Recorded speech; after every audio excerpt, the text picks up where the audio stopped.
Welcome back with a smiling face.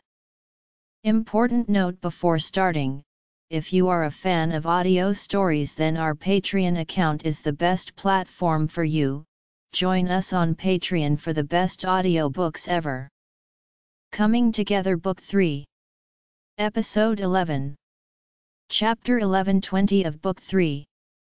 We were back at the campsite, which was just a sheltered clearing with an empty spot that should have held a campfire, except that we had nothing to start one. When Corey announced he had something to tell Daniel and me, Ash decided to take a walk.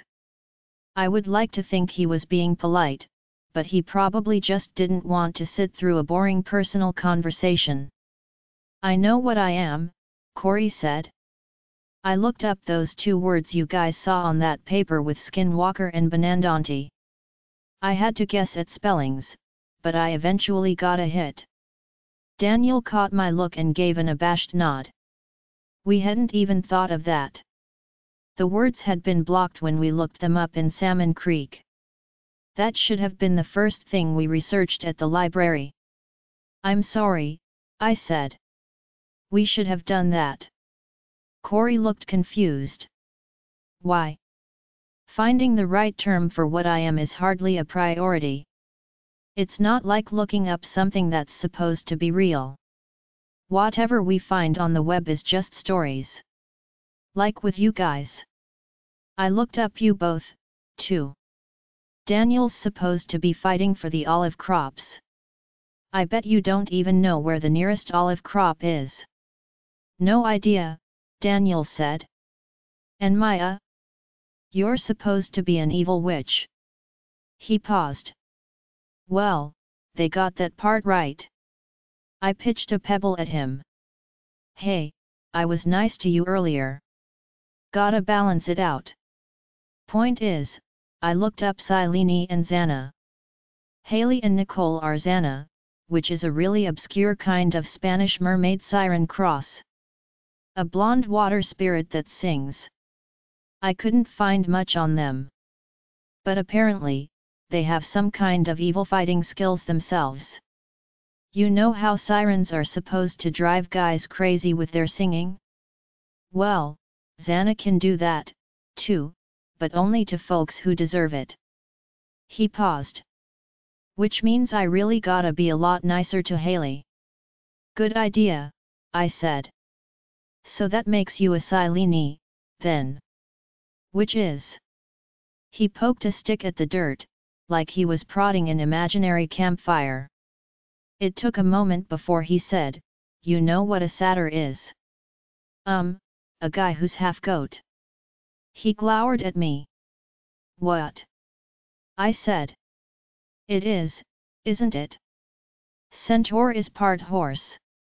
Fawn is part deer. Satyr is it's a lie." They were confused with some Roman monsters when the Romans and Greeks started hanging out together. The real Greek satyrs were followers of Dionysus. They looked human. "Dionysus," I said. "God of wine, women, and song. You know, when you said you didn't fit your type yet. So okay, these satyrs like to run around, drinking and chasing women and playing some kind of harmonica. Their leader was a guy named Silenus, who had visions of the future." "Ah. He was a minor god," Corey said. "He taught Dionysus. Like Chiron and Achilles." "Hey. Oh, right. You slept through Greek and Roman mythology. You said you didn't need to know it because it wasn't applicable to your life. Guess you were wrong, hey." Daniel chuckled. "So Silenus was a minor deity," I said. "What's the connection to you?" "It's complicated. You remember those long stories we had to write in English last year? Mr. Parks accused me of having constancy errors." "Continuity errors," I said.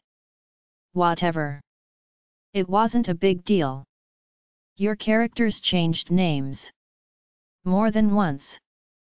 Only by a few letters," he said. "Anyway, obviously Parks never read myths.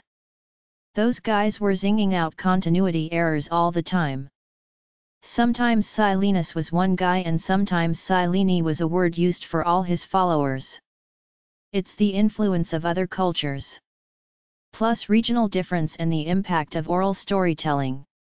Was that an exam answer you memorized? He shook his head. No one likes a keener, Maya. Stuff the commentary or I'll call your brother back. I heard that, said a voice from the woods. Yet. Corey called back. You know how to avoid hearing things you don't want to? Don't eavesdrop. Hard to do when you have super hearing, Ash said as he stepped into the clearing. Also hard to do when you won't go very far, in case that Uzi-toting sparrow finds you. Ash flipped him off and strolled back to the campfire, taking his time, so we wouldn't make the mistake of thinking he wanted to join us. Yet, you're a Silene, Ash said as he lowered himself onto a log. You knew. Corey said. Thanks for the 411. You never asked. I'm asking now, then. What else can you tell me? Ash shrugged. Nothing, really. I know what Benandanti, Xana, and Silene are, but it doesn't have anything to do with me, so I didn't see the point in studying up. You're supposed to see visions, which I guess you do. That's your main power. That and charm. Charm. Another shrug. Like Benandanti have the power of persuasion, Silene have the power of charm. People like them. Doesn't seem as if that one kicked in yet. Maybe someday. Hey, I've got charm. It just works better on chicks. He glanced at me. Right. I arched my brows. Not you, he said. I mean chicks I actually like. Daniel sputtered as my brows went higher. Corey glared at both of us. You know what I mean. Yes, I said. Speaking purely from an observational standpoint, you have your charms. Particularly with girls who've been drinking or whose sense of judgment is otherwise impaired. Which probably comes from the satyr angle. Very funny. What happened to wanting to make me feel better about this whole vision thing? That was before I discovered you're a Greek god. I don't think you get to feel bad about that. Greek god. He smiled. I kinda am, aren't I? Great, Daniel muttered. His ego really needed that. A minor Greek god, I said. Very minor. Possibly with a horse tail. Or goat legs. Corey reached over to thump me in the arm and I ducked away, laughing. I could see Ash getting ready to leave again, so I turned to him. Is there anything else you can tell us? About any of the types? He shrugged. Probably not. Depends on what you already know. I could just ask him to tell us everything he did, but I had a feeling that the more specific our questions were, the more likely he was to answer. Lengthy discourses weren't his style. Yet another reason to wonder if we really were related after all. Can we tell you what we know and you can help us fill in the blanks? I asked. Guess so. His tone suggested he'd really rather not, but he'd agreed, so I plowed forward before he changed his mind. According to Ash, Project Phoenix hadn't attempted to resurrect 4 extinct supernatural types. It had tried for 6. 2 had been a complete bust, though, as far as anyone could tell, which is why they weren't on Minali's list. As for what those 2 types were, Ash didn't know. It didn't concern him. That seemed like a selfish way to look at things. But living in Salmon Creek, I could afford to pursue anything that interested me. I had parents who gave me everything I needed. I didn't even have to take a part-time job. No Salmon Creek kid did. Our job was school. If we wanted to do more, we were encouraged to volunteer in our community. If you lived on the streets, though, your job was survival. You couldn't afford to take an interest in much that didn't directly affect you. Obviously, Ash had focused on the skinwalker aspects of Project Phoenix. Anything else, he'd learned incidentally. I couldn't imagine not wanting to know more. Not being curious. But so far, he hadn't shown much curiosity about anything: our situation, our experiences, our lives. Maybe even that basic personal curiosity is a luxury for some. Given his lack of interest, I suppose it was surprising how much he remembered of things he'd heard in passing. He knew what the 4 successful types were even before meeting us. He also knew that every kid between the ages of 15 and 17 in Salmon Creek had been a Project Phoenix subject. Every kid between 15 and 17. Every kid in our grade, most in the grade below us, and a few in the grade above. That didn't even cover all the subjects, though. There'd been a lot of attrition at the beginning, parents realizing they didn't want their kids being brought up in a lab after all, however utopian that lab might be. All 4 skinwalker parents went on the run, as Rafe already told me. Which is why they'd fought so hard to get me back into the fold. There'd been 6 subjects in each of the 6 groups. 36 altogether, excluding the preliminary subjects like Annie. Of the 8 in Salmon Creek showing powers, me and Rafe, Daniel and Sam, Serena, Nicole and Haley, and Corey 7 had been on that helicopter. The 8th, Serena, was already dead. Was that a coincidence? No. We were the only ones for whom the modifications seemed to work. While it was still possible there would be late bloomers, we were the guarantees. That's why we'd been on the same helicopter. That's why the mayor went with us. We were the most precious cargo. The Nasts knew that, which is why they targeted our helicopter. It's probably why they started the fire to force the evacuation. That was really all Ash knew. I'm not sure how much it helped our situation, but at least we understood it a little better. 12. Our memorial service was set for 3:30 the next afternoon. That seemed like an odd hour, but maybe it was the only time they could get the park. Or maybe it was like holding it in Vancouver a way to minimize the turnout. I'm sure they would have liked to skip the memorial altogether, but that was impossible, as long as they were pretending. As soon as we realized the St. Clouds had declared us dead, we'd understood that they'd washed their hands of us. Traded us to the Nasts.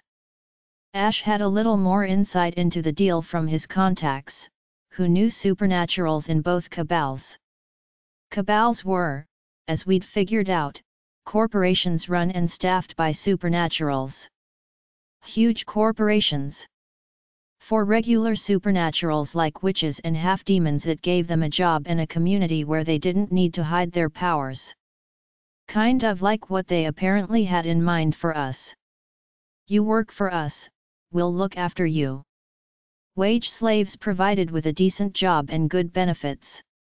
The St. Clouds were the second smallest cabal, more heavily invested in science than industry. The Nasts were the biggest. They'd let the St. Clouds do all the hard labor of creating and raising us, then they'd swooped in to steal the finished product. After the fire and crash, the 2 cabals had negotiated a deal. The Nasts got all the kids on the helicopter. If they could catch them. The St. Clouds got paid for us and kept the rejects in hopes that some would be late bloomers. So we'd been sold. Did that mean Rafe and Sam were with the Nasts now? What about Annie? We had no idea. Not surprisingly, Ash hated the idea of showing up at the memorial. Also not surprisingly, he didn't keep his objections to himself. This is the stupidest idea ever, he grumbled as we lay on adjacent tree limbs 100 meters from the memorial site. Is it any more stupid than it was the last 50 times you said that? I asked. Maybe. I sighed, shook my head, and looked around. Our ceremony was being held in a park. Outdoors, at the request of the parents. I knew whose parents had initiated that. Mine. An outdoor ceremony for the daughter who loved the wilderness. If I had any doubt who'd selected the location, it vanished when we'd arrived and I realized we'd been there before, my parents and me, for breaks when we'd come to Vancouver and the city got to be too much for me. I still don't get what you hope to accomplish here, Ash said. I twisted to look at him. We're going to try to make contact with one of our parents. Hopefully mine. Yeah, I get that part. What I don't get is how they're supposed to help you. He put up a hand against my protest. Your dad's a forest ranger. Your mom's an architect. You're sure they don't know about Project Phoenix, but we'd be better off if they did, so at least they'd have some idea what's going on. Which is why they'll talk to Corey's mom. She's the police chief. Corey doesn't think she knows about the project, but she might. If she doesn't, they'll talk to Daniel's dad, who does know. So why not target him? I couldn't tell Ash about Daniel's father. Not without breaking a trust. So all I said was, he isn't a good choice. Great. So we have a guy you don't trust, a small town cop, and your parents, who know zip about the experiment, zip about fighting bad guys, and probably zip about supernaturals in general. Can I ask again what exactly it is you hope they can do? He already knew the answer. We'd told him the first time he asked. He was just making a point now. We really didn't know what our parents could do. We held on to the hope that someone would know about the experiment and the cabals, and if they didn't, then they'd know someone who did, someone from Salmon Creek who could help us. Help us do what? Free the others. But we couldn't take Annie on the run if the cabals knew how to fix her. We couldn't take Corey on the run either if they could fix his headaches. And what if I started regressing? The trouble was that the source of care was also the source of the threat. How were we supposed to reconcile that? I had no idea. All we could do was focus on making contact. On getting help and answers, and as nebulous as that plan was, it was all we had. Even Ash himself had admitted he didn't have another. Ash wasn't the only one who didn't think I should be here. Daniel and I had a bit of a dust-up about it this morning, when I'd declared my intention to watch the proceedings. I don't think you should do that, Maya, he'd said. That's the plan, isn't it? He'd gone quiet then, shoving his hands in his pockets before saying, the plan is for us to go and try to talk to someone. Not for you to watch the service. I think it's going to be too much for you. I'd stared at him, unable to believe what he'd just said. Daniel might have a mile-wide protective streak, but he's never treated me like a girl. If he had, our friendship would have ended years ago. What? I'm going to start sobbing and run to mommy and daddy? Seriously? You think I worded that wrong? I think it'll be too much for you and Corey. Watching your families grieving. It's going to be tough. I know that. Good. That's why I'm asking you both to hang back. Ash and I will watch. If my dad is mourning, the most I'm going to feel is shock. That's not true. He shrugged. Okay, maybe, but it's not going to hit me as hard. You know it won't. We haven't gotten along in years and I'm past the point of wishing it was otherwise. It'll upset me to see my brothers, but we're not really that close, either. He looked at me. The point is that I'll be okay. And I won't. I'm not saying then don't say it. The more eyes on the service, the more likely we are to spot someone we can approach. That hadn't ended it. We'd fought. Really fought. Enough to bring Corey running, and when I told him what Daniel wanted, Corey lit into him, too. Yes, this would be hard, but we could handle it, and we weren't happy with Daniel for implying otherwise.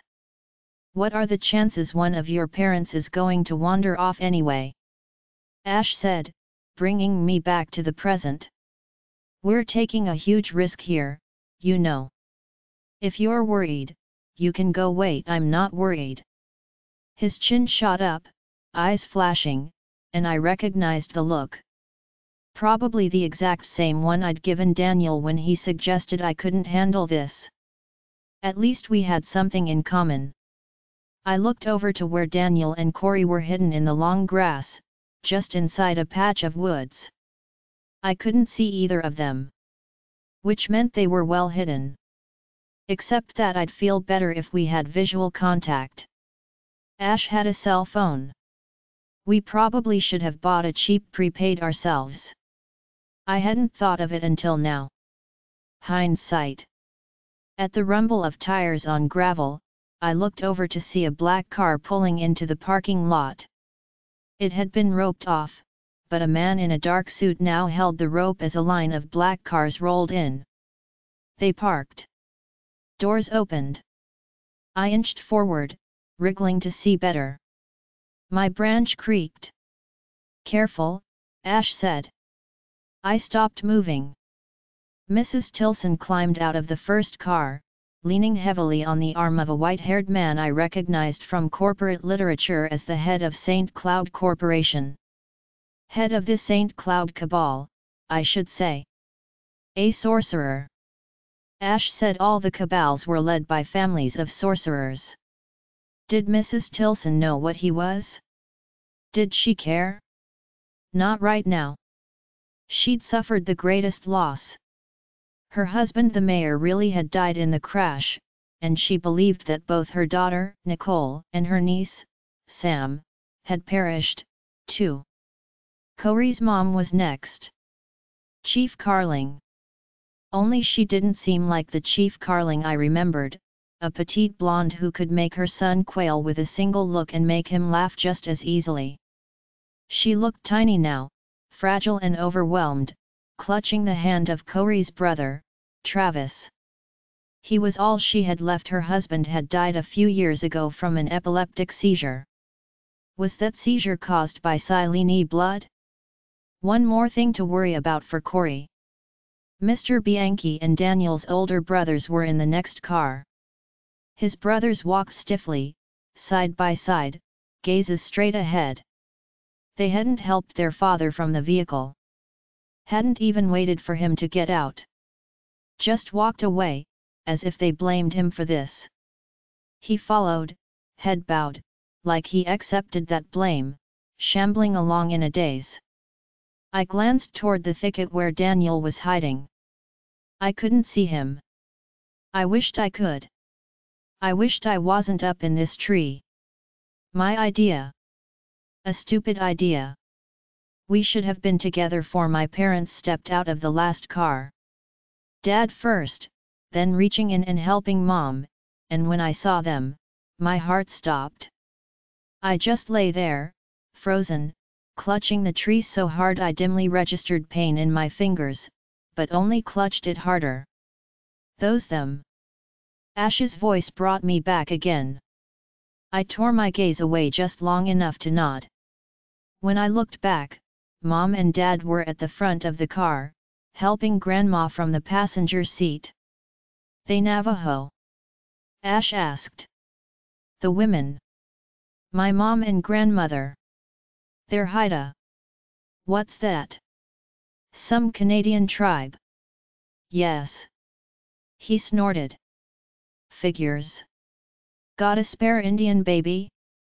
Give it to any Indian who'll take her. They're all the same anyway. He waved at my parents. Doesn't even matter if the new dad is Indian or not.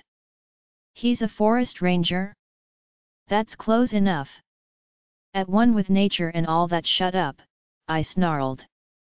Just shut. I choked on the rest and turned back to my family. They were making their way forward. Dad had his arm around Mom, gripping so close he seemed to be holding her upright. Grandma was on her other side, clasping her hand. Someone met them and gestured to chairs in front of a giant photo. It was from this past spring, of me crouched, hugging Kenji and grinning. We were both splattered with mud after Dad let Daniel and me take his Jeep off-roading after a heavy rain. We'd come back and Mom made us stay outside not because of the mud, but because she wanted pictures. In the real photo Daniel was there, too, standing behind me, and I could see his hand in the blown-up version. A disembodied hand resting on my shoulder. I wished they'd left him in it, maybe even let us have a joint photo, but his dad had picked one of Daniel in a suit, looking somber and uncomfortable and not like Daniel at all. When the man directed them to their spot, Mom seemed to notice the photo for the first time. She stopped, making Dad falter and Grandma stumble. Then she made this noise. This horrible noise. A keening wail as she dropped. Just dropped, like someone had cut her legs out from under her, and Dad grabbed her before she hit the ground, and he crouched there, bent on one knee, with Mom collapsed against him, and I could hear her crying. Even from here, I could hear her crying. "I can't do this," I said, scrambling onto all fours. "I have to go tell No." Ash swung up. He poised there, ready to pounce on me. "You can't, Maya." I looked back at my parents, buried against each other, my dad's back rising and falling hard, and I knew he was crying, too. I should have listened to Daniel. Why hadn't I listened to Daniel? Because I'd been stubborn. Stubborn and proud, as always, and now I saw exactly what he'd meant and how right he'd been.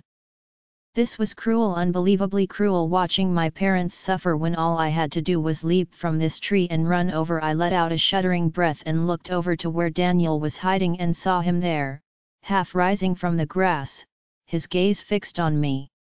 He raised his hand, not quite a wave, more just something. Some attempt at contact, at comfort, and I wished I was there. Why wasn't I with him? What had possessed me to be up here, to go through this alone? I lifted my hand, reaching out. Then Corey pulled him down. "Good," Ash grunted. I glanced over and reminded myself I wasn't alone. Not really. But in some ways, I wished I was, because I got nothing from Ash. Not a smile. Not a kind word. Not even a sympathetic look. He just scowled, like I was going to blow our cover over nothing. I turned back to my parents. "Don't." I looked over again. Now I saw some glimmer in his eyes, though he held his face tight, lips still compressed. "Don't look," he said. "Just don't look." I hesitated, and I wanted to say I could handle it. But I couldn't. Not this.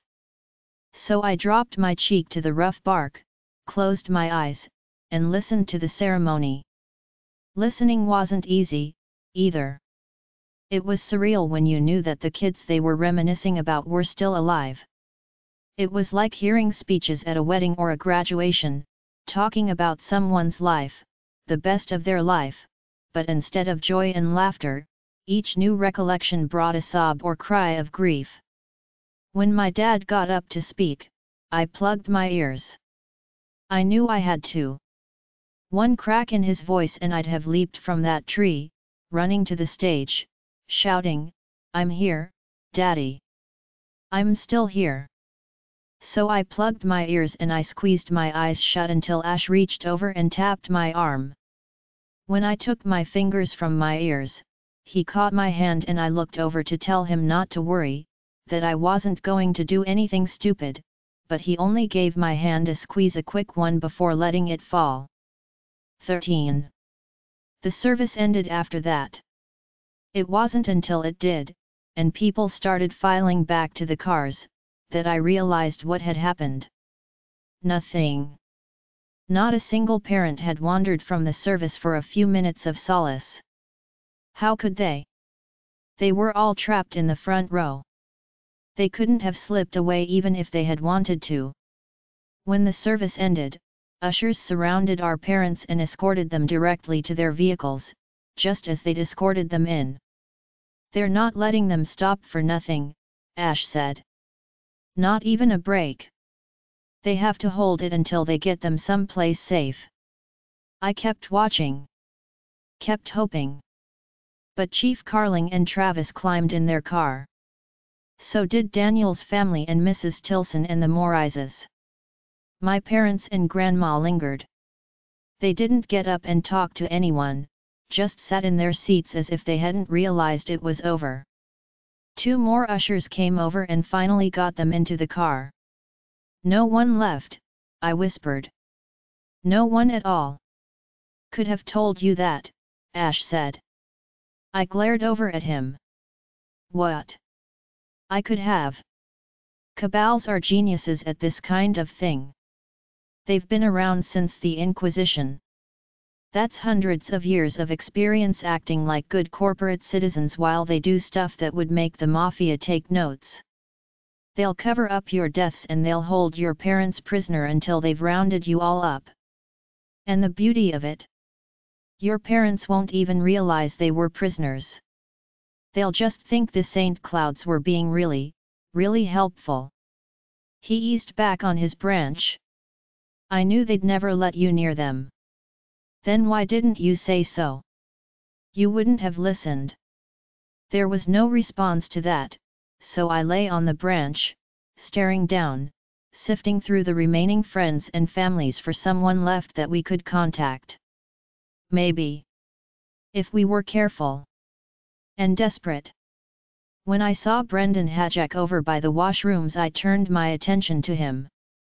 He started heading in the opposite direction away from the service area. I glanced back to see his mother, the local veterinarian, helping remove the posters from the stage.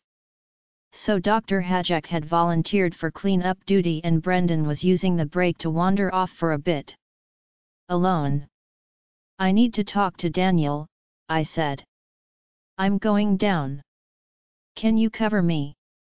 "What?" Ash had been peering at something and jumped when I spoke. I had to repeat myself. "No, we need to stay here. There's no one around." "I can dash you need to stay here, Maya, until those guys are gone." He pointed to a cluster of strangers beside the stage. "You know them?" I said. "No, but they're obviously Cabal goons. They looked like normal mourners to me."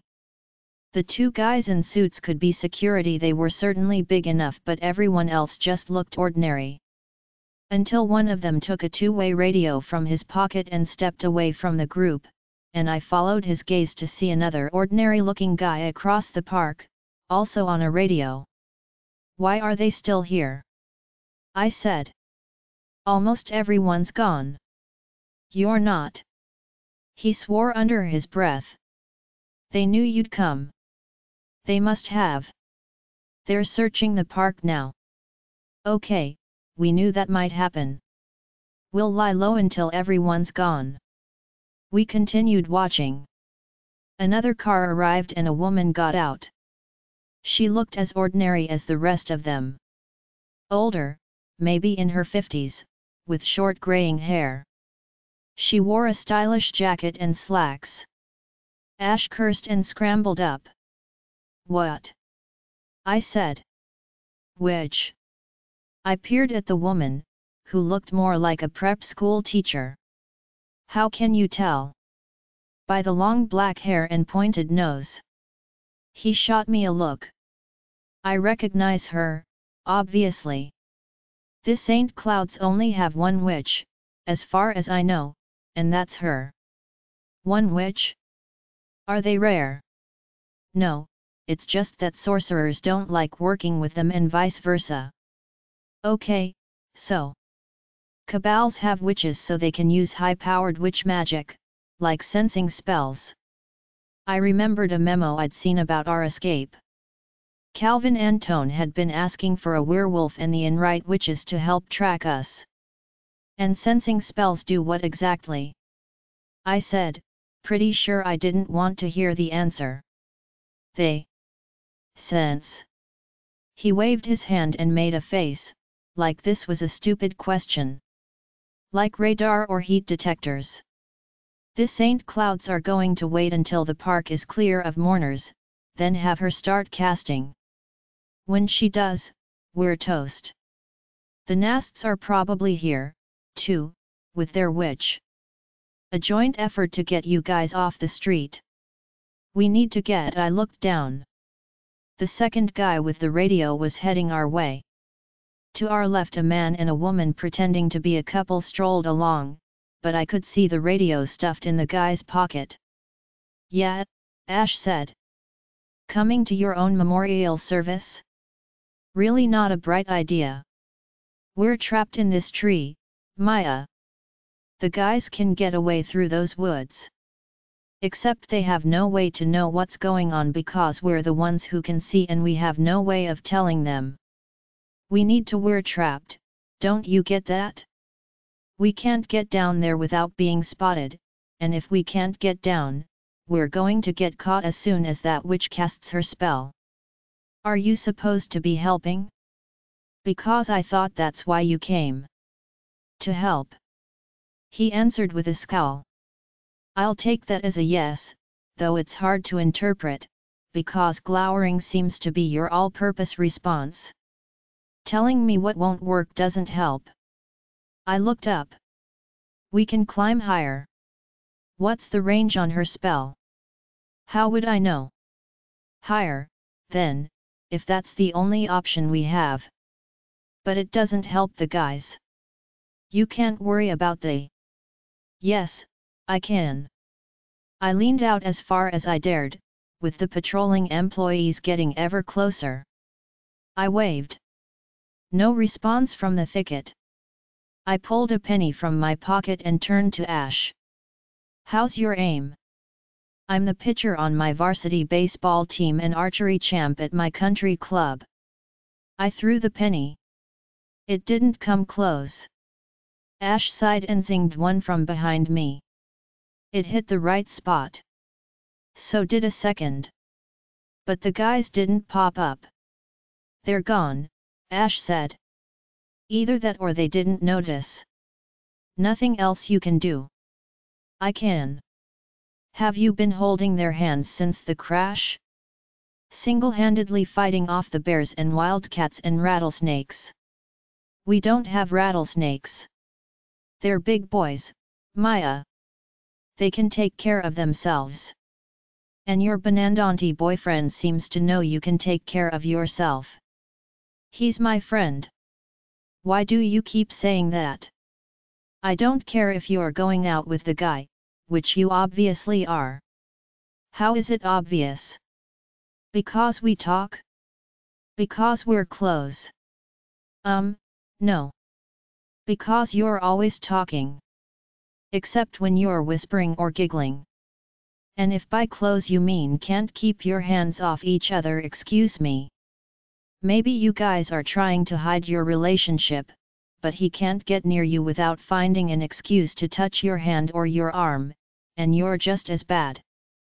I glowered at him. We've been through. It's called compassion.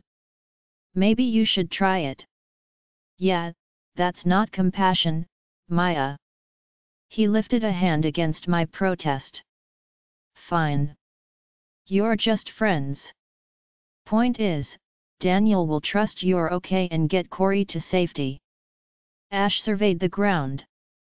The 3 people we'd spotted earlier were still close by. Over at the nearly dismantled stage, the witch looked as if she was getting last-minute instructions. Ash muttered. I'm going to need to save you. Excuse me? No one needs. I'm saving you, so shut up and be grateful. He moved to a crouch. I'll get to the next tree and jump down. That'll create a distraction. When they take the bait, you run. He crouched and reached for the limb above his head. I pushed up. I'm not letting you. He wheeled so fast I nearly lost my balance. If I'm putting my ass on the line, you'd well better stay right there, Maya. You think I'm a jerk now? This is me being nice. You come after me? I won't be nice. Now sit down and wait. They don't know me. They won't do more than chase me a bit and it'll give you time to get away. I'll find you later. He was right, they wouldn't recognize him. If he could create a distraction, I should use it. I watched him cross to the next tree. I tensed, ready to leap down and race into the woods. It was the safest place for me. I'd also run past where Daniel and Corey were hiding, so I could warn them if they were still there. Ash didn't jump down from that tree, though. Once he got to it, he must have realized it was closer to the next one than he thought, and I watched his dark figure make another leap. Then I heard something. A voice I recognized. I swiveled fast, following the sound, hoping I was wrong. Antone and Moreno walked from an SUV over to where the St. Cloud Witch and two men were heading out to begin scouting. Ash was right. Both cabals were here. They might be rivals, but it would be in everyone's best interests to work together on some issues. Like rounding us up before we caused trouble. But if Antone was here... I glanced up at the dark shape that was Ash, moving through the third tree. I got to my feet, grabbed the next branch and went after him. Adrenaline slammed through my veins and I moved so fast that when I was leaping to the third tree, I never even paused to check the distance, noticing only after I jumped that the next branch was too far. A brief flash of terror as I realized my mistake too late. A grunt of surprise from Ash as he saw me jump. Somehow I landed on the next branch easily, as if it'd been a mere step away. I looked back, wondering how I'd done that. Another power? Ash let out a stream of hissed profanity as he made his way toward me. I told you to stay there.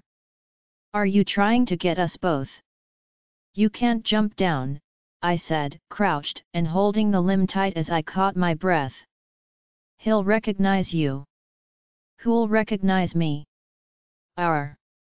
I gulped breath. Our father. What? His face screwed up. You mean your dad? He peered down. Did he come back? No, our father. Our biological one. I pointed across the park. Calvin Antone. He squinted. That guy over there? In the jean jacket? That's... He was looking away, so I couldn't see his expression. It's our father, I said. We've met.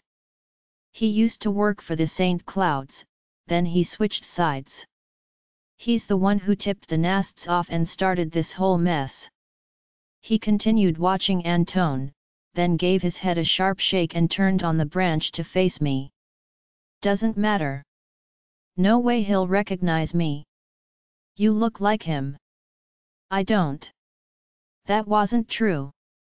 When I first saw Ash, I'd thought he looked familiar. Now I knew why. Antone and I might share the same eyes and cheekbones, but Ash was nearly the spitting image of him. What had thrown me was his hazel eyes and brown hair. That's what he meant. I'm sure that he didn't have our father's coloring. It didn't matter. He'll recognize you, I said. He's never met. Doesn't matter. Do you know why he quit the St. Clouds? Because they wouldn't give me to him. That's why he turned us into the Nasts. Because they promised to give me to him. That's you. That's not he wants me because I'm the one he found. He's still looking for you. If anyone has ever taken a picture of you, you can be sure he has it. Probably in his wallet. Which would be very sweet if he wasn't willing to mow down anyone who gets between us and him. He'll know you, Ash. I can guarantee he'll know you. Fine. One last glance at Antone, then he pulled his gaze away and looked out over the park. Now what? We go back to where we were and make a dash to the woods. They'll see us. We can. You're only thinking of doing that because of your friends. He inched along the tree. I get that you're worried about them. You guys have grown up together and you've been through a lot, and Daniel is obviously important to you. All my friends are. Ash rolled his eyes but didn't pursue it. That's great, I'm sure. Except when you're so concerned that you'll make a boneheaded move to reach them. You need to trust that they can look after themselves, Maya. You need to look after yourself. His gaze jerked left and I saw Antone, the witch, and the others less than 100 meters away. Ash swore. Great. Pep talk over. He met my gaze. Either you come with me or I leave. I didn't come to have my ass hauled into a cage. I'm with you. I scanned our surroundings. The tiny building housing the washrooms was right under the next tree. I pointed to it. Ash shook his head. Already scoped it. Can't jump onto the roof without being exposed, and the branches over it don't go far enough to get us to the other side, where we could jump down and be hidden. Then we'll have to jump farther. Too much risk. I can't see how thick the branches are, and has anyone ever told you you're hopelessly pessimistic? Has anyone ever told you you're recklessly optimistic? It's not reckless if you don't have a choice. I started out. Follow my lead. Try not to fall. He muttered something under his breath, but he stayed behind me. 14. Ash was right. The branch over the washrooms didn't extend all the way, not before it tapered off too much for us to balance on. We'd have to get close enough, try to jump over the building and hope we didn't thump down on the roof instead. I went first. The hard part of this was, well, the hard part, namely the ground at the end of the 4-meter leap. I managed it, but pain still stabbed through my legs. I was safe, though, hidden on the other side of the small building. Ash wasn't quite so lucky. He wouldn't go as far out on the branch as I had. I'm sure he'd say it's because he was heavier, but I wasn't wrong when I said he could be overly cautious. His jump was a few inches short, which meant he didn't land on the roof, but his back did bump the edge. He hit the ground harder, too, and crouched there, teeth clenched as he inhaled and exhaled. You okay? I whispered. He glowered up at me. Hey, we're where we wanted to be, right? I tilted my head to listen. No cries of alarm. He grumbled. Yet. Now turn around and give me your shirt. What? We're trading shirts. I was wearing this one the last time Antone saw me. Then we're going to walk. From this far away, I'm hoping, if we are spotted, they won't recognize me if I'm with you. You're too small to be Daniel or Corey. He scowled. Thanks.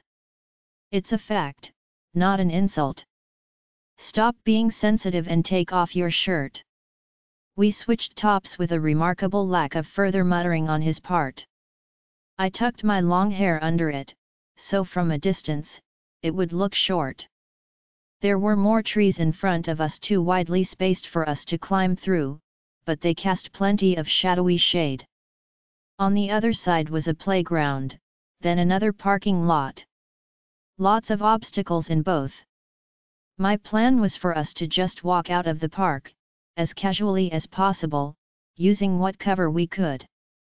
It wasn't a great plan, but if our sensitive hearing picked up a cry or approaching footfalls, we should have time to run. They wouldn't use a tranq gun in a public park.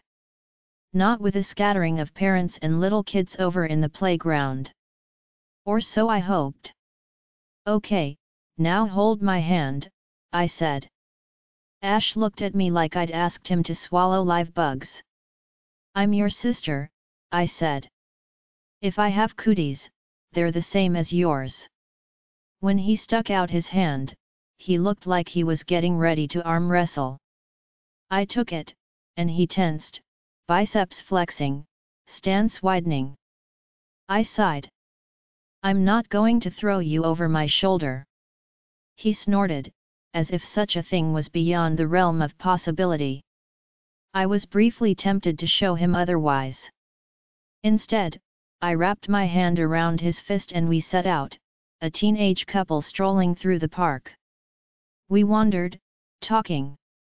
Or I talked, to the point where another couple of guys passing by shot him sympathetic looks. As we approached the playground, I whispered, "We'll get behind that big slide structure, then hurry to the parking lot." He let out what sounded like a sigh of relief.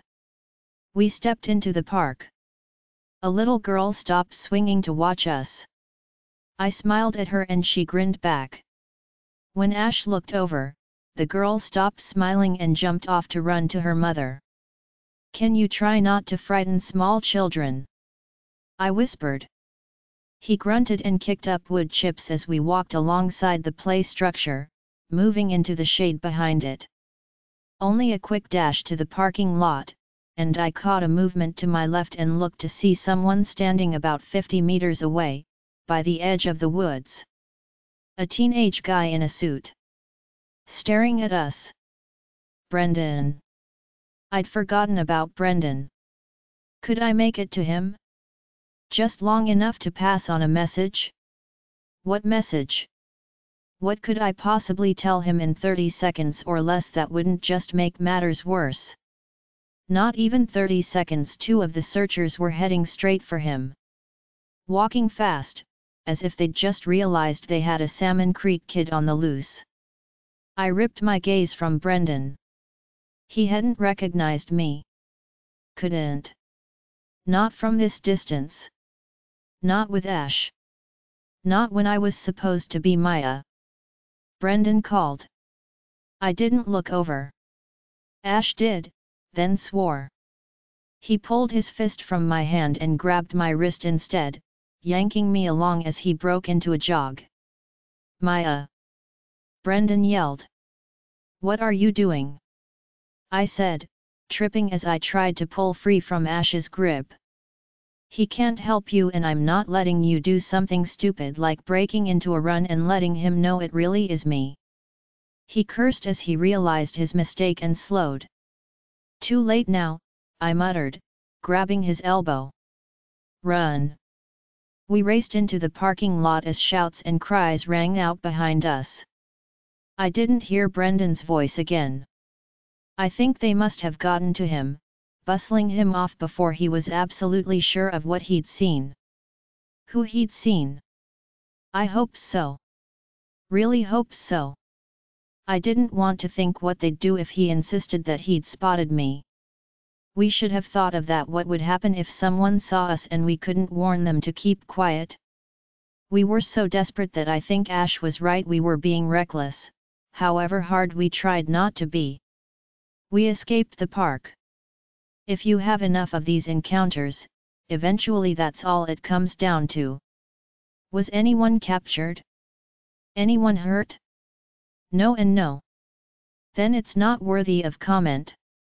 We'd had a good enough lead on our pursuers, and by the time they got vehicles to come after us, we were gone. We returned to Stanley Park. We'd left our bag of extra clothes and supplies hidden there. The guys would come back.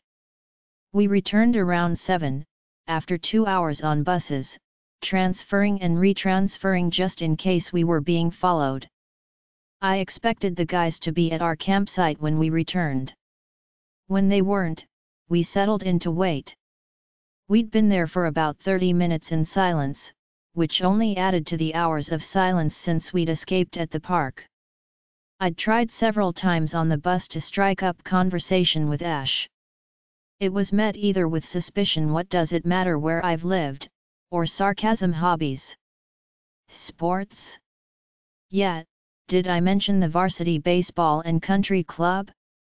By this point, I began to suspect what's your favorite color would be seen as intrusive. So I stopped trying. What's it like? Ash said finally as we sat on the logs around our non-existent campfire. Shifting into a mountain lion.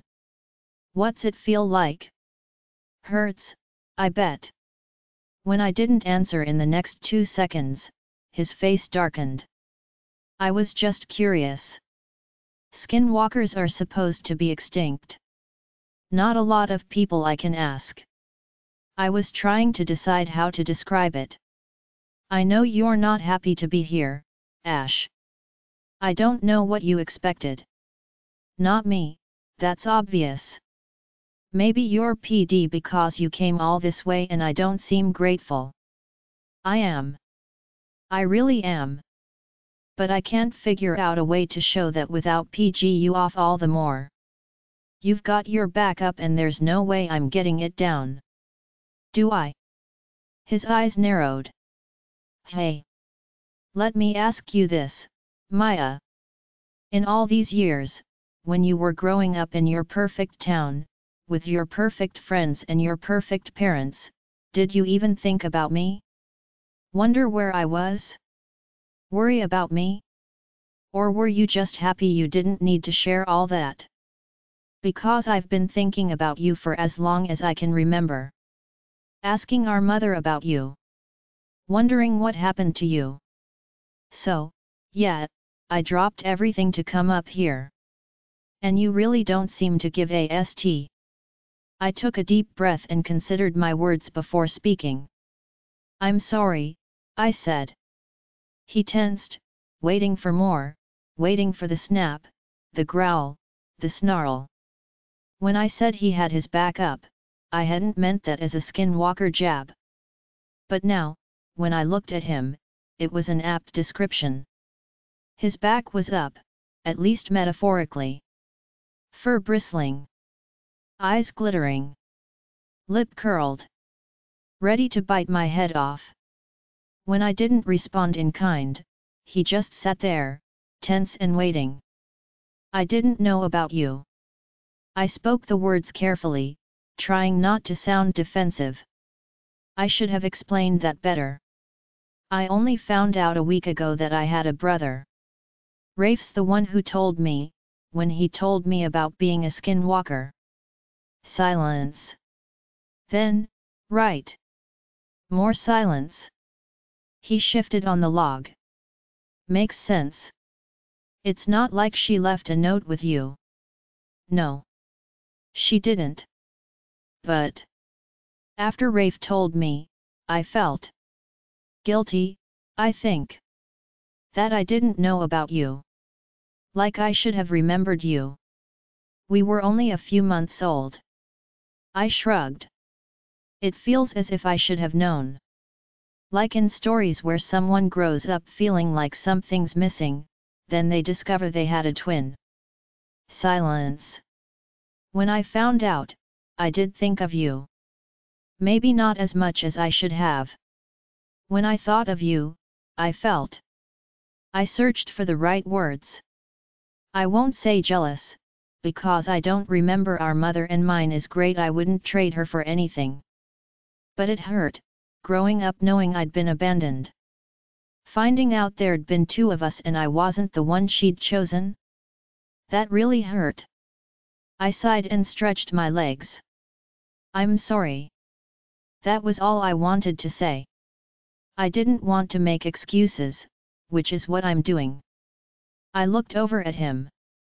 I am glad you came. He mumbled something and got to his feet. He walked away, and I wanted to go after him, but I knew it wasn't that easy. One little discussion wasn't going to make everything better. It wasn't just about him feeling hurt and me feeling hurt.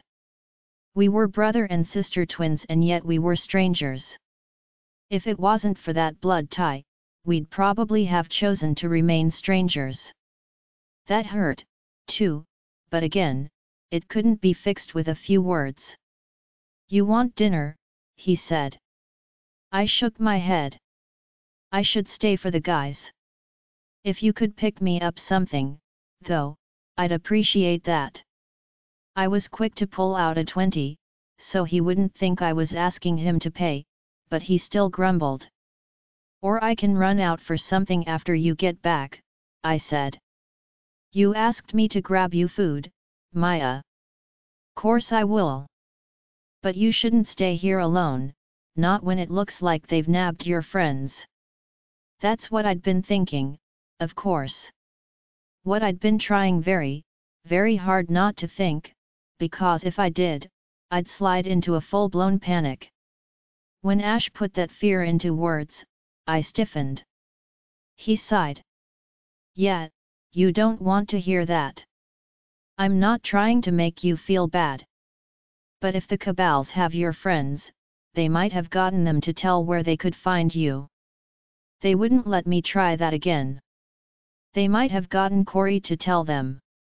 Daniel wouldn't rat you out unless they stuck red-hot pins under his nails, and probably not even then. I glanced up at his face to see if he was being sarcastic. He wasn't. You guys are tight, he said. Friends or whatever. But while Corey might be a good and loyal friend, he's not made of the same stuff as you two. I'm not saying he's a coward or anything. He's just. They could talk him into it. Tell him lies until he really thinks he's saving your life by helping them find you. Corey wouldn't be so quick to cave, but if they separated him from Daniel, he'd be uncertain, lost. He'd try hard to do the right thing, but eventually, they might be able to convince him that turning me in was the right thing. Especially if they knew I was with Ash. Corey hadn't trusted him. It wouldn't take much to convince him Ash was a traitor sent to turn me over to some even worse fate. I can leave a note, I said. We have a pen and paper in our bag. Good. Just don't tell them where we're going. Can I draw a map?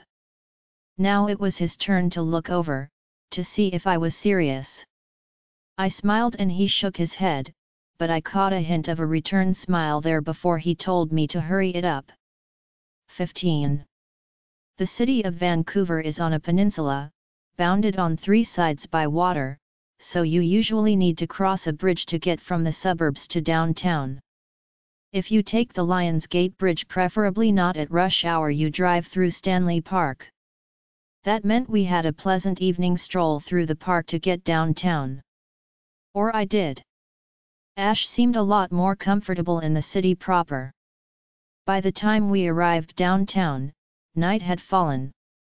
That made Ash anxious, but it didn't bother me. It was downtown Vancouver. As long as we didn't stray into a few bad pockets, we were fine. I was wise enough to avoid suggesting sushi, but I did mention a falafel stand a few blocks away. From the look Ash gave me, that was just as bad. He wanted a burger. I knew a couple places that served amazing gourmet versions, including one just a block over that Daniel loved. But $10 burgers were not on the budget, and even if I would have liked to treat Ash, he would have taken it the wrong way. So we settled for A&W. Afterward, as we walked, Ash said, "You mentioned buying a prepaid cell earlier. Right. We should do that. In case you and I get separated." He paused. "Or for your friends. When they get back." "You really think they were?" My chest tightened and I couldn't get the rest out. "If they were, we'll deal. For now, you need that phone." I peered down a street of closed shops and scattered bars. "It's a little late. Corner stores sell them these days. Just gotta find one." I wasn't sure that applied in Canada. We didn't have nearly as many cell providers as they did in the States. But I nodded and let him lead the way down the next street. We'd gone down 4 blocks and into 2 corner stores with no luck. I wanted to ask the clerks if they knew where to buy a phone, but Ash wouldn't let me near the counter. I suggested he ask. He just rolled his eyes, as if I was naive to think they'd be helpful. At the third store, a guy was outside talking to himself. Harmless, I was sure, but Ash insisted I go inside with him, though I had to wait by the door. I heard the drunk guys before I saw them. They were loud enough that feline hearing was not required. They stopped outside the store and peered in. I stepped out of their line of sight, but not before I got a look at them. College guys, wearing sports jerseys and sloppy grins. They slammed the door open hard enough to make the clerk wince. "Hey," one yelled as he walked in, though the clerk wasn't more than a couple meters away. "We want beer." "You got beer?" "We do not sell alcohol in these shops. You must go to a liquor store." In unison, two of them repeated the guy's words, exaggerating his accent. I shook my head. Tourists. There were a couple of provinces that sold alcohol in corner stores, but I was guessing these were Americans. Our lower drinking age is a draw. Which was not to say that all drunken louts are obviously American, only the ones who didn't realize they couldn't buy beer in any store. I'd moved back as far as I could without hiding, but when they took another step, they could see me. "I bet she knows where we can find beer," said the redhead in front. "Hey, cutie, make you a deal. Tell us where to find some and you can come drinking with us." "No, thank you," I said, straightening, so it wouldn't look like I was shrinking against the shelves. "What makes you think she'd know where to find booze?" Ash came around the counter, gaze fixed on the guys as he moved between me and them. I whispered for him to let it go, keeping my voice low enough that only he'd hear. He knew exactly why these guys thought I'd know where to find alcohol, but this really wasn't the time for a lesson in racial stereotyping. Ash kept moving forward. Stalking forward, like a cat, eyes on his prey, muscles tight, almost gliding across the floor, smooth and silent. The guys just snickered and jostled each other. "Do you want a chocolate bar before we go?" I said to Ash. "I'm going to grab one." His head whipped my way, eyes narrowed in a "what" look. I was trying to defuse the situation. Of course, he didn't see that. He probably thought I was standing there, being insulted, and honestly thinking, "You know, I'd like some chocolate." "You go do that, cutie," the redhead said. "We'll get rid of your boyfriend for you." "I'm her brother," Ash said. "Oh? Good. So then you won't mind if I..." He suggested something we could do together. It wasn't go see a movie. He got about halfway through before Ash took a swing at him. I was already mid-pounce and grabbed Ash's arm before it made contact. When I wrenched it back, he wheeled on me, lips curled in a snarl. "You want to fight?" I whispered under my breath. "Fine. But if you do, I'll need to run before the cops show up." He blinked and removed my hand from his arm. Then he nodded and rolled his shoulders. I could feel the rage pulsing off him. The drunk guys just stood there, snickering and lobbing insults. I zeroed in on the fourth guy, a blonde who was hanging back, looking uncomfortable. I propelled Ash toward him, saying, "Excuse me," and he moved aside. I bustled Ash past before the others could block our escape. "Morons," Ash muttered as we reached the sidewalk. "Agreed," I said. "But picking a fight with them won't help. So you just put up with that crap?" "No, I usually have a comeback, unless they're too drunk to get it, which those guys were. Now, let's put off buying a phone until morning and hey." The corner store door banged behind us. "Did we say you two res rats could leave?" Keep walking, I murmured. I am, he said, with a growl that told me it wasn't easy. Hey, you. Half-breed. I'm talking to you. Ash slowed, tensing fast, and when I gripped his arm, I could feel the muscles bunching. Keep walking, Ash, I whispered. Please keep walking. That's what I'm doing, isn't it? Yo.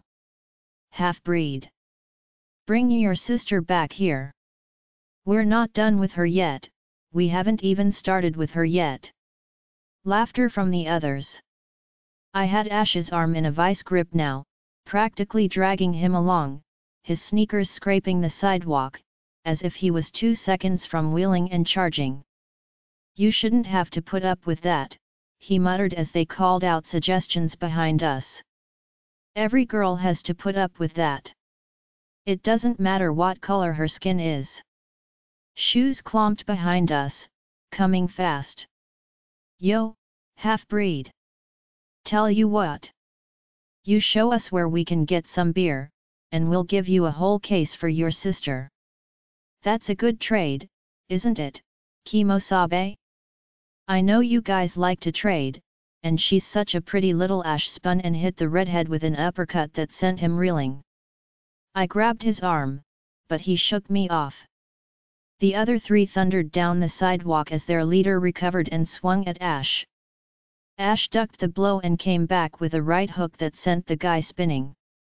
Run, he snarled over his shoulder at me. Get out of here. That's what I'd threatened to do. That's what I should do. Even now, cars were slowing and a group of bar hoppers were crossing the road to watch the entertainment. If it had been one guy, I'd have run. Clearly Ash could take care of himself against one guy. Maybe even two. But the other three were moving in and I knew no one had planned on a fair fight. As the redhead recovered, I leaped between him and Ash. That's enough, I said. You aren't going to find beer at this hour unless you go to a bar. There are plenty around. Now go find one. He shoved me out of the way. I lunged to grab him, but one of his friends caught me, yanked me off my feet, and threw me aside. I heard Ash snarl as I hit the ground. When I turned to scramble up, they were all piling on him. Rage filled me. I grabbed the back of the nearest one's jacket and heaved. He spun to backhand me, then stopped. What? He knocked my hands off his jacket and stumbled from the heap, still staring. When he backed away, one of his friends glanced our way. He stared at me. Just stared. My hands flew to my face and I felt it shifting. I lowered my hands. Fur was sprouting on the backs. 16 what? The guy said again, his voice rising. The others had stopped hitting Ash. He caught a glimpse of me and let out a curse. He pushed his attackers off, ran over, grabbed my wrist, and started hauling me along the sidewalk. The guys just stood there, staring. We nearly crashed into a couple stepping out of a restaurant. The man started to snap at us, then saw my face and yanked his wife aside. You need to stop, Ash hissed. Reverse it. I'm trying. My voice was harsh, guttural as my vocal cords began to change. But once it starts. He swore and looked around. I saw a parking garage across the road. There, I said, pointing, my fingers curving under. I moved as fast as I could, but my hips were changing, too, legs bowing. Ash hauled me into the parking garage. I made it around the first corner, then staggered to a shadowy gap between two SUVs. Good, he said. Get in there. I'll stand guard. He pushed me. My legs gave way and I crashed down. He swooped down to grab me. I didn't mean to do that. I waved for him to move away. Do you need anything? Can I do anything? Just get out of the way so I can get my clothing off before I pass out.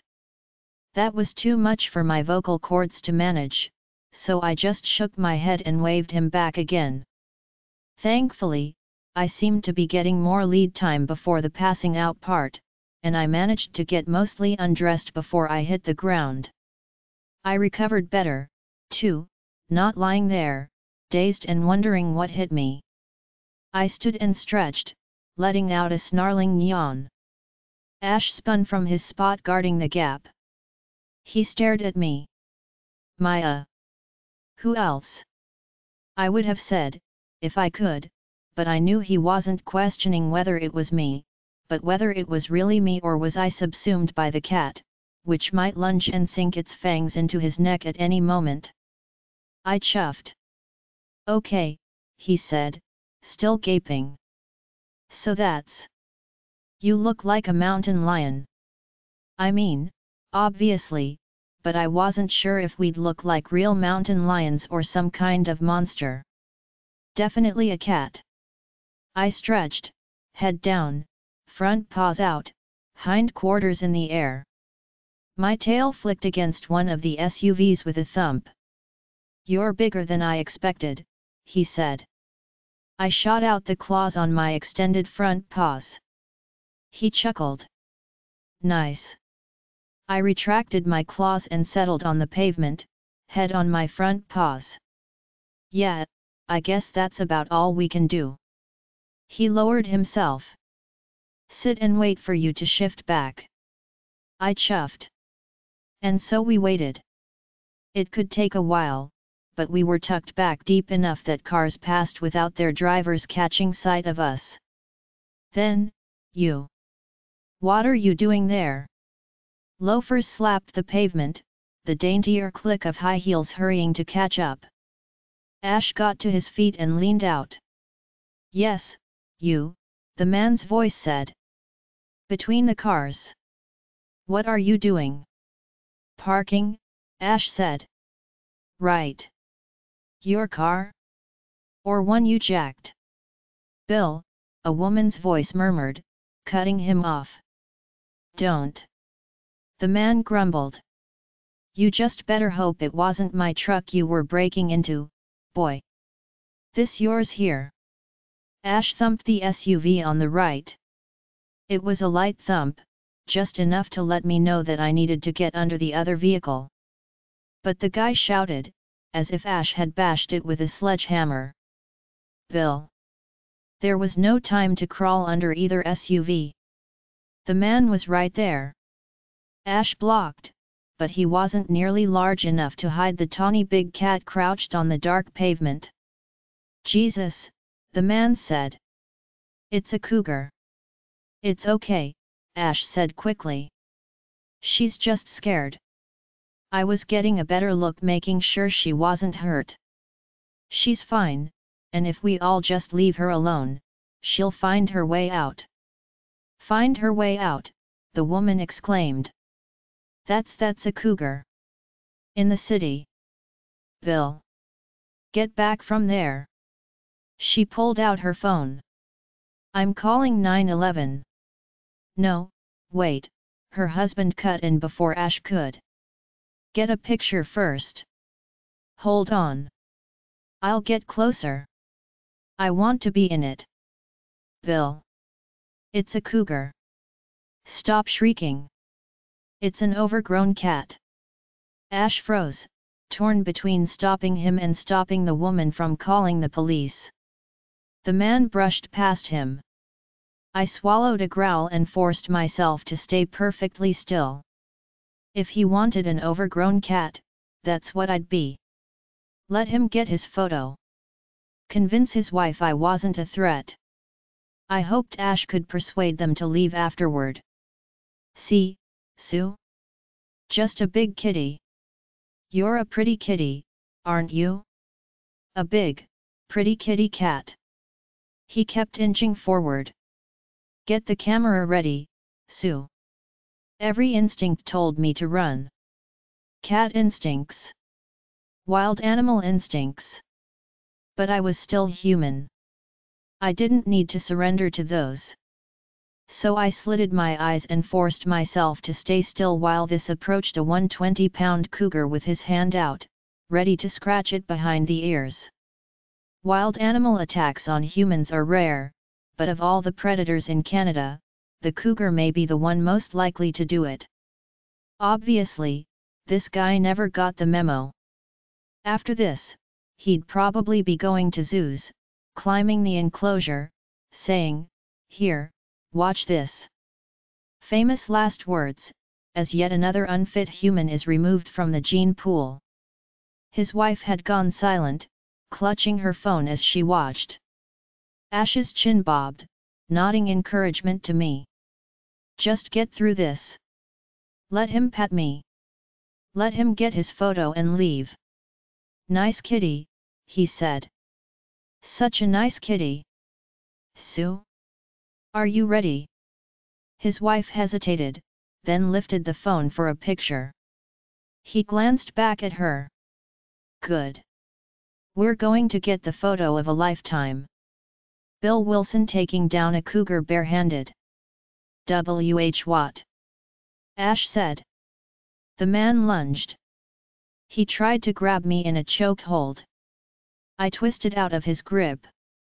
Panic shot through me like wildfire, consuming all thought. I was cornered. I had to fight back. Attack the threat. End the threat. Eliminate the threat. When he came at me again, I felt my back legs bunching. Heard myself snarl. Felt my lips curl back, fangs flashing. It was like I was outside my body, watching it prepare for attack. Prepare for the kill. "Bill, stop." The woman's shrill voice knifed through my skull. "No way.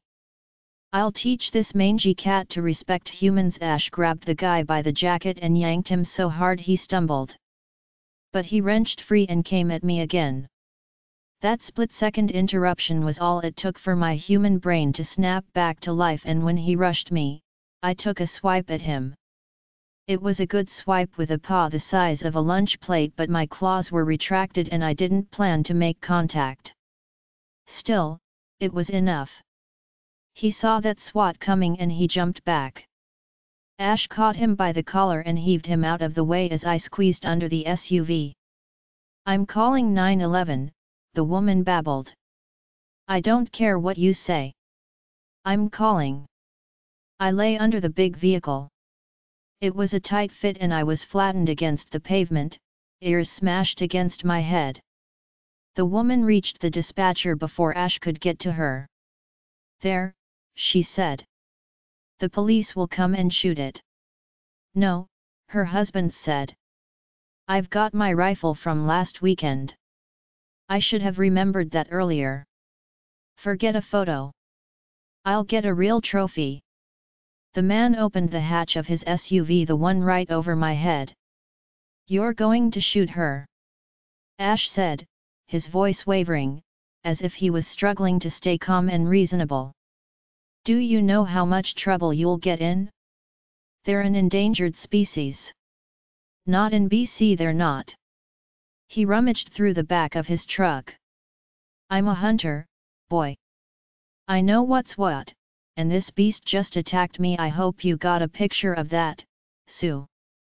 I'm within my rights to shoot it." "In a parking garage?" "After your wife called 911. Couldn't be helped." A rifle case clicked. "It went after her, too." "Right, Sue." His wife said nothing. "Hey," the man said. "Looks like I forgot to unload it." "We're all set, then. I'll just..." I heard Ash let out a snarl and watched his running feet disappear as he jumped the guy. The man fell back. Ash took him down as the woman screamed. Ash leaped to his feet first. He kicked the man, hard enough to make him wail. Then he kicked him again. "Run, Maya!" Ash shouted. I was already squeezing out the other side of the SUV. I raced into the lane and heard a rumble. I looked over to see headlights, so bright they blinded me. Tires squealed. Someone shouted. I saw the man lying on the ground, his wife running to the car, shrieking and sobbing. There was no sign of Ash. Run! Ash tore from between the SUVs, my clothes bundled under his arm. Run! He yelled again. I roared up the ramp, Ash behind me. As I rounded the corner to the exit, headlights blinded me again and I dived to the side. The wrong side. I was pinned against a wall near the exit, trapped between it and a car. A police car. 17-0, yeah, said the officer in the passenger seat as he lowered his window. That's a cougar. His partner swore and stopped the car. I could see Ash on the other side, tucked behind a pillar, his gaze darting from the cruiser to me. The passenger door opened. Hey, his partner called. Don't do that. Ash stepped from his hiding spot and waved for me to get out of the building. I tore through the exit and nearly mowed down two girls in miniskirts. The police siren echoed their screams as the officers shouted at Ash and the girls to take cover. I barreled past the girls and raced along the sidewalk, only to see a whole crowd of college kids pouring from a bar. I veered onto the road. I didn't stop to look. I didn't think to. I saw all those people and my brain sent me flying the other way right into traffic. Brakes squealed. Horns honked. People shouted. A crash behind me as cars collided. I kept running, swerving around them, tearing down the middle of the street as drivers stopped and gaped and pulled out cell phones. Another siren joined the first. Then a third. The sounds snapped me back and I raced to the opposite sidewalk, pedestrians flying like bowling pins as they scattered out of my way. Maya! Ash shouted behind me. You need to get. I veered down the first gap between buildings. An alleyway. I raced along it until I passed a row of recycling bins outside a doorway. I tucked myself between the bins and was standing there, flanks heaving, when Ash caught up. I looked up at him. Yeah, that's what I meant. Take cover. He peered up and down the alley. This looks good. Just stay where you are. Another look. And tuck in your tail. I pulled it in and sat, my sides still heaving as my heart rate slowed. Ash crouched beside me. You okay? I dipped my muzzle in a nod. Scary, hey. He said the words awkwardly, like it wasn't something he was accustomed to admitting. I dipped my head again. He hunkered down, getting more comfortable.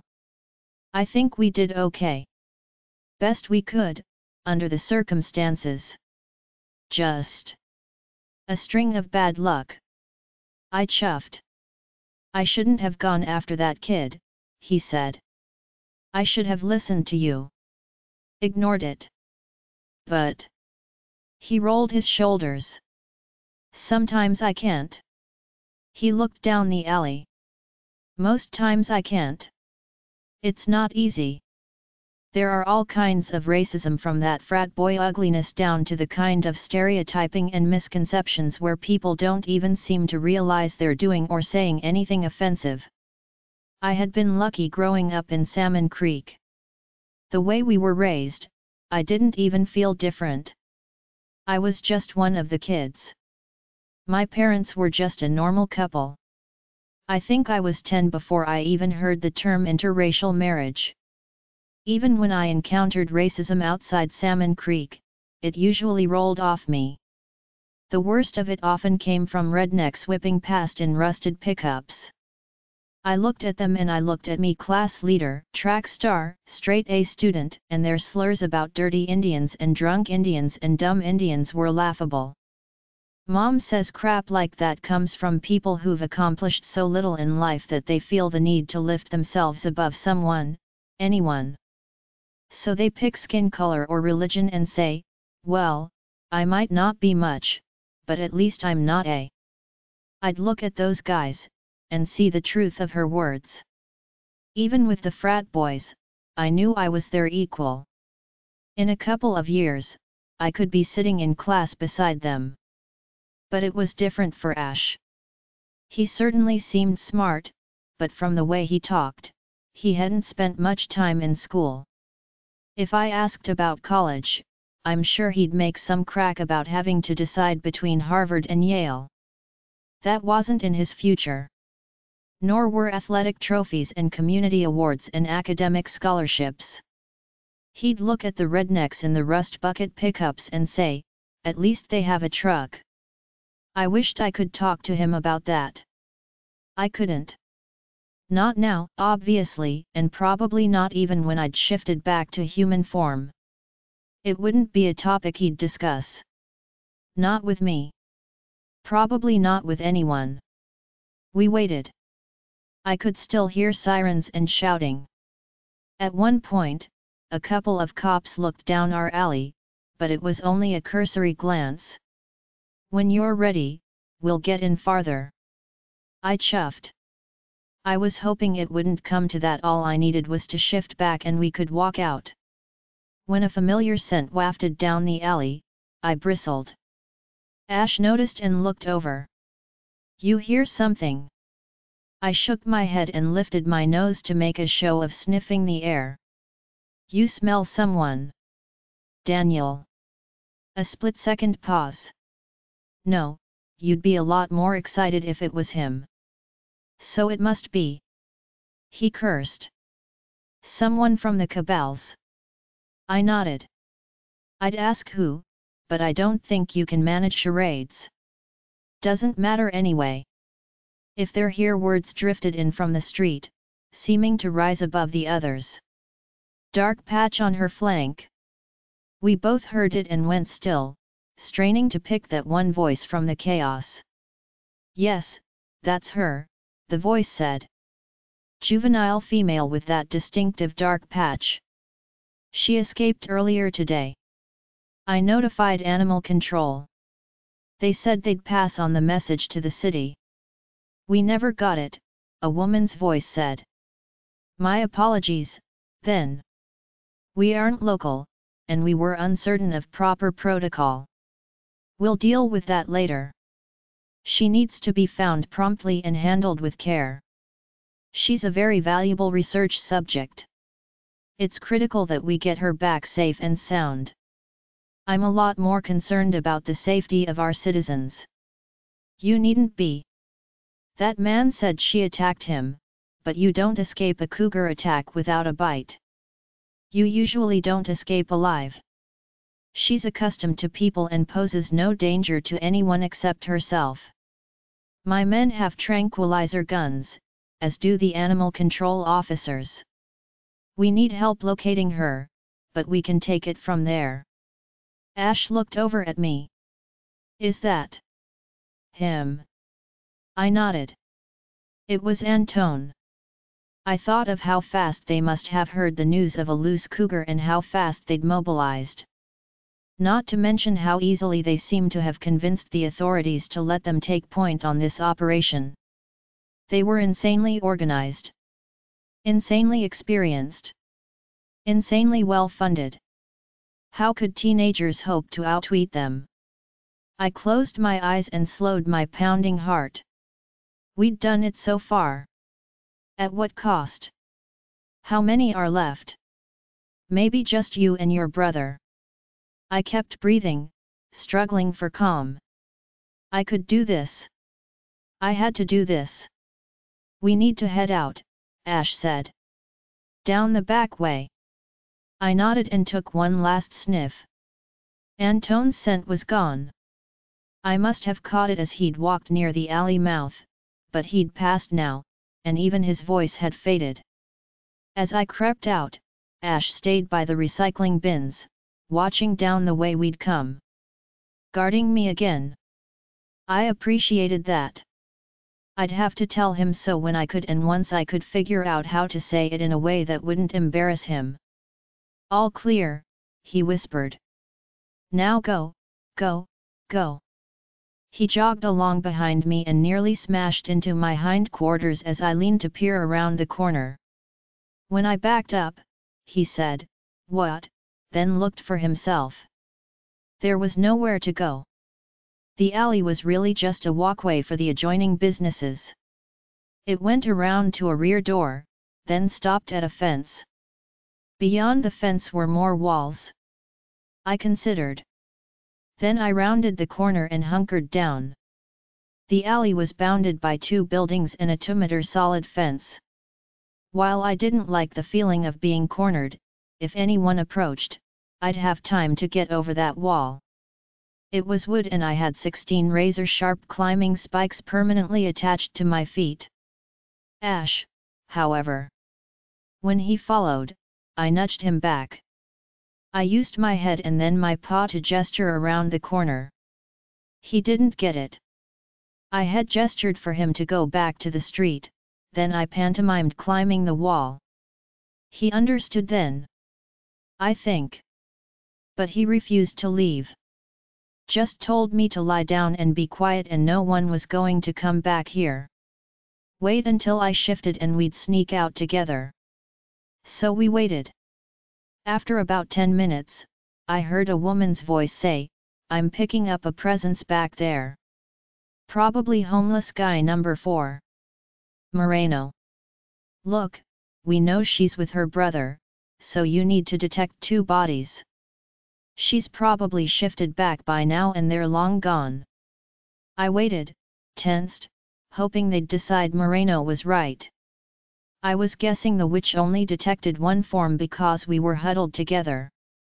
I inched closer to Ash. Footsteps started down the alley. "Does anyone listen to me?" Moreno said. "Do you really want me to answer that?" Antone replied. I leaped up. Ash started jogging toward the voices, his footfalls silent. I froze, panic filling me. But he only went a couple of meters, then turned around and ran at the wall. I twisted, unsheathed my claws, and grabbed hold. As I scaled it, he took a running leap, grabbed the top and swung onto it with a gymnast's ease. Instead of going over, though, he crouched on the top, looking around. I scrambled up and perched awkwardly beside him. On the other side of the fence was a tiny courtyard with a picnic table, a bicycle stand, and a tin half filled with cigarette butts. A place for employees from a neighboring store to have a smoke and store their bikes. The only way out of there was a door into the shop. A solid metal door with no handle. Ash wasn't looking at that, though. His gaze was turned upward, to a window on the building beside us. "If we hide down there, she'll find us," he whispered. "We gotta go through the window. Can you make it?" I nodded and cast an anxious glance at the alley. I could hear them coming slowly, checking behind every box and bin. "I know," he whispered. "We need to move fast, especially since I have to bust that window to get in. They'll hear it." I motioned for him to go. He jumped. He landed on the ledge easily enough, but it was only about 10 centimeters of concrete, and he nearly lost his balance. He caught himself, turned his face away, and rammed his elbow into window, shattering the glass so expertly that I knew it wasn't his first break-in. He looked back at me, still on the fence. I jerked my muzzle, telling him to go inside. He hesitated, but he didn't have a choice. I couldn't leap through with him blocking the hole. He quickly cleared the broken glass with his sleeve, then hopped down. It must have been a long jump because I heard him hit hard and let out an oomph. I listened for any sound of real pain. None came. When I was sure he was fine, I jumped off the fence in the other direction. As I tore down the alley, I thought I heard his voice. I flattened my ears and kept going.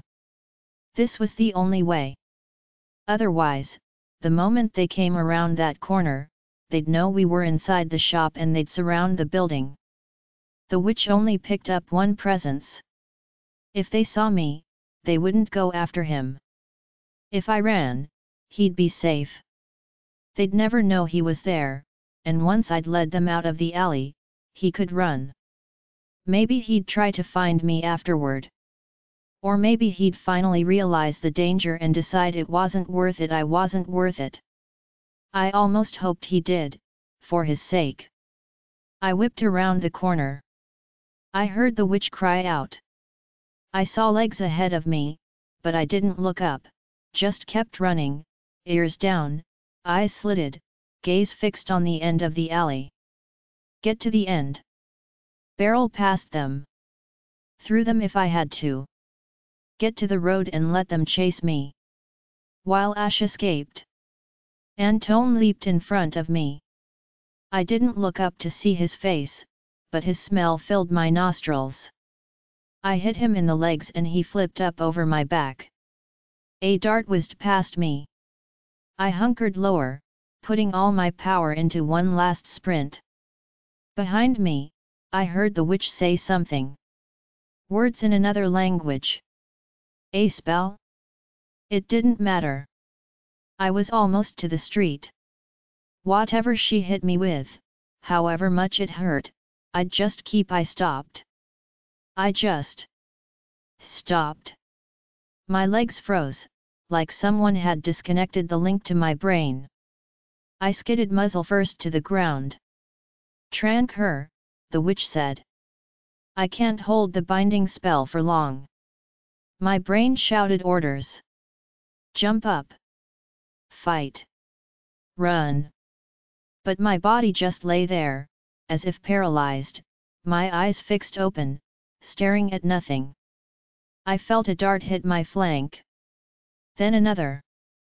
Antone said, "That's enough," and the world went dark. 18. I dreamed I was sick with fever, my stomach cramping, sweat pouring off me.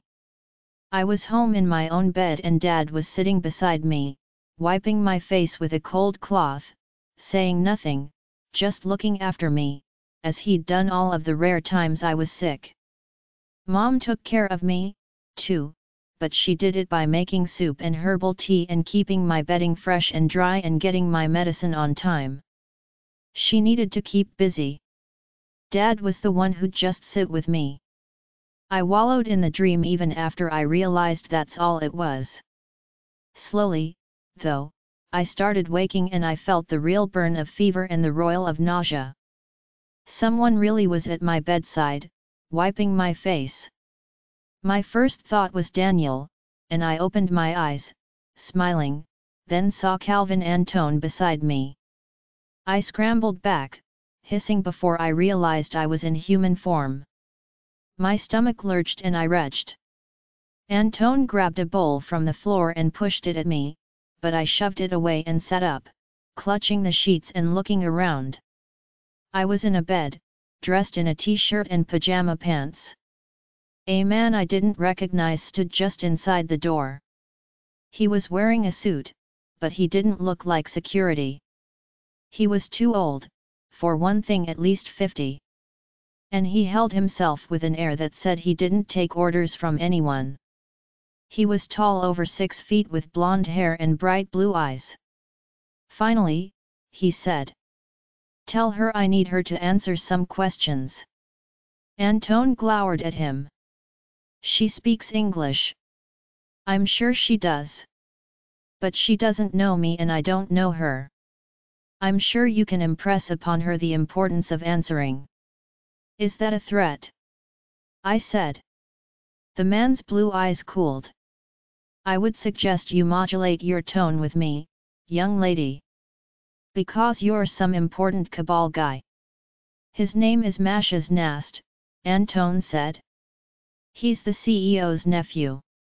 Ash had told us that each cabal was run by a family. The CEO and his sons were at the top, but a nephew would still have clout. Significant clout, judging by Antone's tone." "I don't care who he is," I muttered. I've got a good idea what he wants to know, and the answer is. The man's eyes chilled more. Antone, you will tell your daughter I'm not his daughter. He's a sperm donor. My father is Rick Delaney. Antone leaned closer. I know you're angry, Maya, but you aren't making this easy. I don't want to make it easy. I know what you want to ask me, how to find Ash. I have no idea where he is or how to contact him. You don't believe me? Use magic or truth serum or whatever else you've got. The answer won't change. I could tell by their expression that I'd been right about the question, and I breathed a sigh of relief.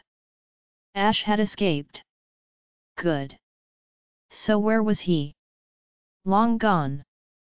I was sure of that. Once I was captured, he'd run, and keep running. It hurt, knowing I'd found him only to lose him again, but at least he'd be safe. We'll discuss this again later, Maya, Antone said. For now, later. Nast said. I have 3 Cabal security teams waiting for her answer. Do you realize how much this operation is costing? No more than it's worth, Antone said. Or you wouldn't still be here. If your teams are so valuable, they should be competent enough to find my son without Maya's help. Your daughter isn't the only one who needs to modulate her tone. Don't forget who you're speaking to, Calvin. Antone turned to me. We'll discuss this later. Right now, there's someone waiting to see you. He smiled. Someone I know you'll want to see. Daniel, I said, sitting up. Is he okay? And Corey? Silence. I looked from Antone to Nast, and I realized Daniel wasn't here. I felt a flicker of disappointment, but it vanished when I realized what that meant. They're still out there, I said. You don't have them. No, but we're looking for them, Antone said. Even harder than we're looking for your brother. For a very good reason. There was an accident. Nast spoke up. Your Daniel got himself hit by a car running from the park. What?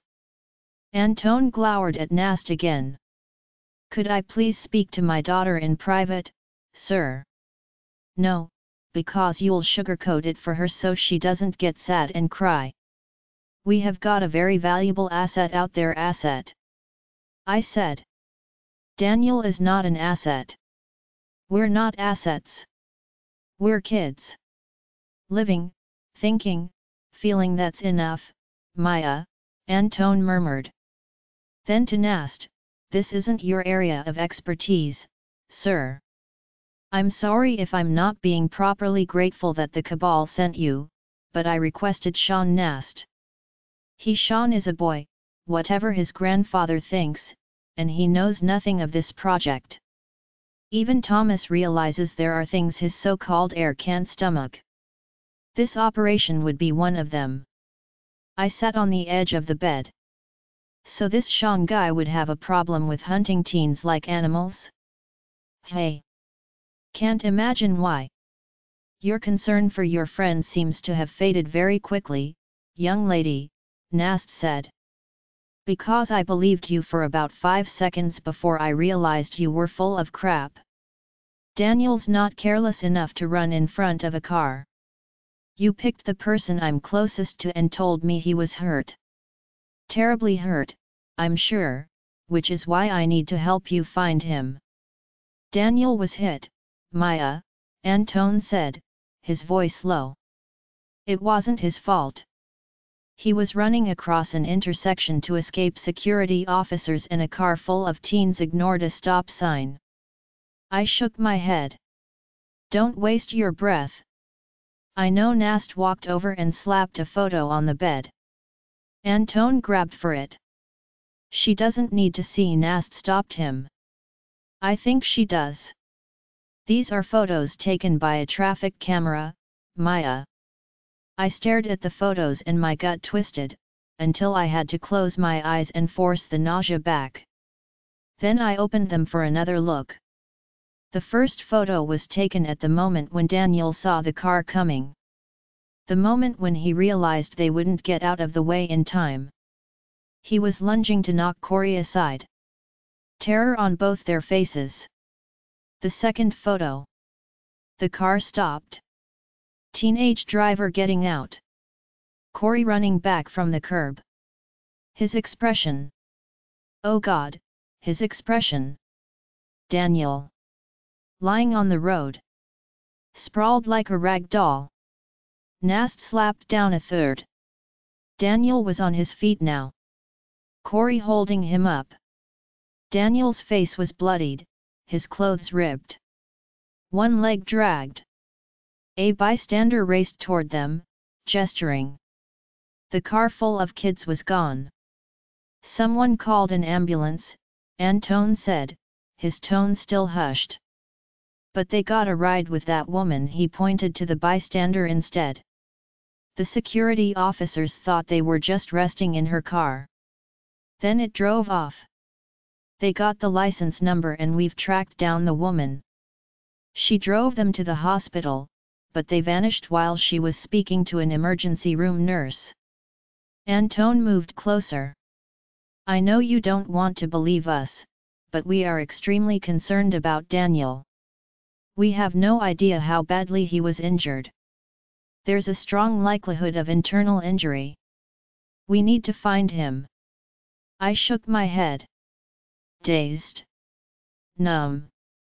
What proof do you need, Maya? Tell me and I'll get it. I can take you to the woman who picked them up. To the hospital where a nurse spotted them before they ran away. It's not that. I don't know where to find them. We got separated at the memorial and we didn't have any contingency plan for that. Ash and I were just waiting until it was late so we could go back to the memorial site, in case they returned. Not completely true.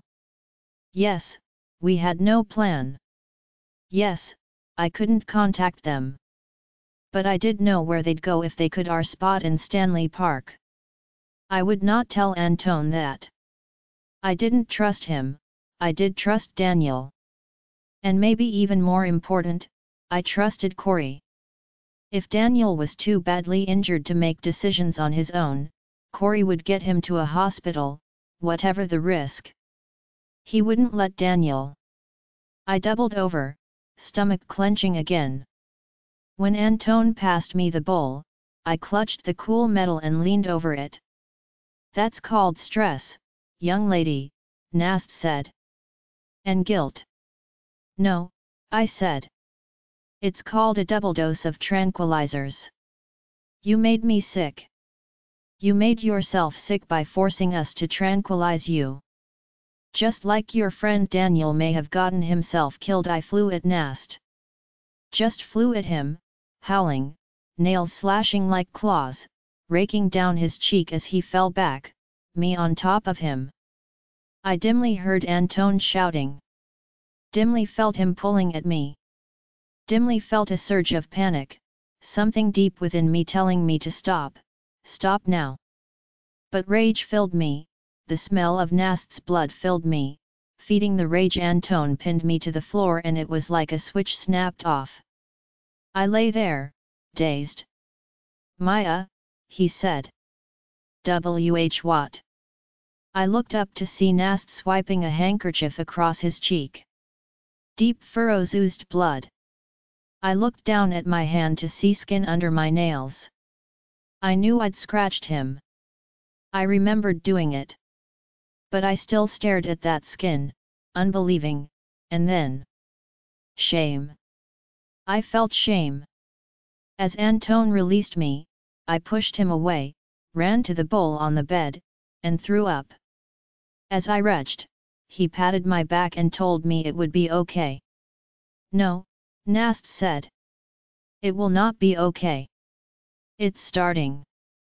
She's had her first shift and now she's beginning to revert.